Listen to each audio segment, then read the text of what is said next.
இரண்டாம் அதிகாரம். ஆதலால் கிறிஸ்துவுக்குள் யாதொரு ஆறுதலும், அன்பினாலே யாதொரு தேறுதலும், ஆவியின் யாதொரு ஐக்கியமும், யாதொரு உருக்கமான பட்சமும் இரக்கங்களும் உண்டானால், நீங்கள் ஏக சிந்தையும் ஏக அன்புமுள்ளவர்களாயிருந்து இசைந்த ஆத்துமாக்களாய் ஒன்றையே சிந்தித்து என் சந்தோஷத்தை நிறைவாக்குங்கள். ஒன்றையும் வாதினாலாவது வீண் பெருமையினாலாவது செய்யாமல், மனத்தாழ்மையினாலே ஒருவரையொருவர் தங்களிலும் மேன்மையானவர்களாக எண்ணக் கடவீர்கள். அவனவன் தனக்கானவைகளை அல்ல, பிறருக்கானவைகளையும் நோக்குவானாக. கிறிஸ்து இயேசுவில் இருந்த சிந்தையே உங்களிலும் இருக்க கடவது.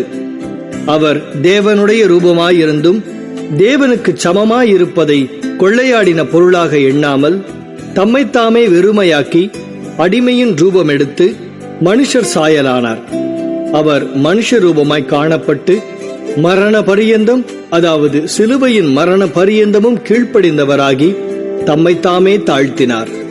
ஆதலால் தேவன் எல்லாவற்றிற்கும் மேலாக அவரை உயர்த்தி, இயேசுவின் நாமத்தில் வானோர், பூதலத்தோர், பூமியின் கீழானோருடைய முழங்கால் யாவும் முடங்கும்படிக்கும், பிதாவாகிய தேவனுக்கு மகிமையாக இயேசு கிறிஸ்து கர்த்தர் என்று நாவுகள் யாவும் அறிக்கை பண்ணும்படிக்கும் எல்லா நாமத்திற்கும் மேலான நாமத்தை அவருக்கு தந்தருளினார்.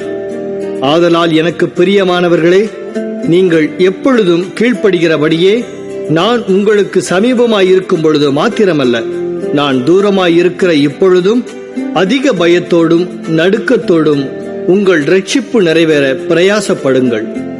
ஏனெனில் தேவனே தம்முடைய தயவுள்ள சித்தத்தின்படி விருப்பத்தையும் செய்கையையும் உங்களில் உண்டாக்குகிறவராயிருக்கிறார்.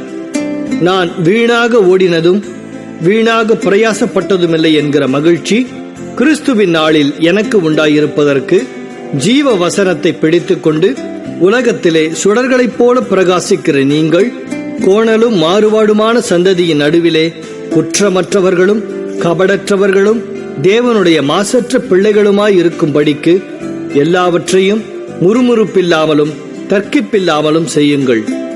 மேலும் உங்கள் விசுவாசமாகிய பலியின் மேலும் ஊழியத்தின் மேலும் நான் வார்க்கப்பட்டு போனாலும் நான் மகிழ்ந்து உங்கள் அனைவரோடும் கூட சந்தோஷப்படுவேன். இது நிமித்தம் நீங்களும் மகிழ்ந்து என்னோட கூட சந்தோஷப்படுங்கள். அன்றியும் நானும் உங்கள் செய்திகளை அறிந்து மனத்தேறுதல் அடையும்படிக்கு சீக்கிரமாய் தீமோத்தேயுவை உங்களிடத்தில் அனுப்பலாம் என்று கர்த்தராகிய இயேசுவுக்குள் நம்பியிருக்கிறேன். அது ஏனென்றால் உங்கள் காரியங்களை உண்மையாய் விசாரிக்கிறதற்கு என்னை போல மனதுள்ளவன் அவனையன்றி வேறொருவனும் என்னிடத்தில் இல்லை. மற்றவர்கள் எல்லாரும் கிறிஸ்து இயேசுவுக்குரியவைகளை தேடாமல் தங்களுக்குரியவைகளையே தேடுகிறார்கள். தகப்பனுக்கு பிள்ளை ஊழியம் செய்வது போல அவன் என்னுடனே கூட சுவிசேஷத்து நிமித்தம் ஊழியம் செய்தான் என்று அவனுடைய உத்தம குணத்தை அறிந்திருக்கிறீர்கள். ஆகையால் என் காரியங்கள் இன்னபடி நடக்கும் என்று நான் அறிந்தவுடனே அவனை அனுப்பலாம் என்று நினைத்திருக்கிறேன். அன்றியும் நானே சீக்கிரத்தில் வருவேன் என்று கர்த்தருக்குள் நம்பிக்கையாயிருக்கிறேன். மேலும் என் சகோதரனும் உடன் வேலையாளும் உடன் சேவகனும் உங்கள் ஸ்தானாபதியும் என் குறைச்சலுக்கு உதவி செய்தவனுமான எப்பாப்பிரோதீத்துவை உங்களிடத்தில் அனுப்ப வேண்டும் என்று எண்ணினேன். அவன் உங்கள் எல்லார் மேலும் வாஞ்சையுள்ளவனும் தான் வியாதிப்பட்டதை நீங்கள் கேள்விப்பட்டதினாலே மிகவும் வியாகுலப்படுகிறவனுமாயிருந்தான். அவன் வியாதிப்பட்டு மரணத்திற்கு சமீபமாயிருந்தது மெய்தான். ஆகிலும் தேவன் அவனுக்கு இறங்கினார். அவனுக்கு இறங்கினதுமல்லாமல் துக்கத்தின் மேல் துக்கம் எனக்கு உண்டாகாதபடிக்கு எனக்கும் இறங்கினார். ஆகையால் நீங்கள் அவனை மறுபடியும் கண்டு சந்தோஷப்படவும் என் துக்கம் குறையவும் அவனை அதிசீக்கிரமாய் அனுப்பினேன். ஆனபடியினாலே நீங்கள் கர்த்தருக்குள் மிகுந்த சந்தோஷத்தோடே அவனை ஏற்றுக்கொண்டு இப்படிப்பட்டவர்களை கனமாய் எண்ணுங்கள்.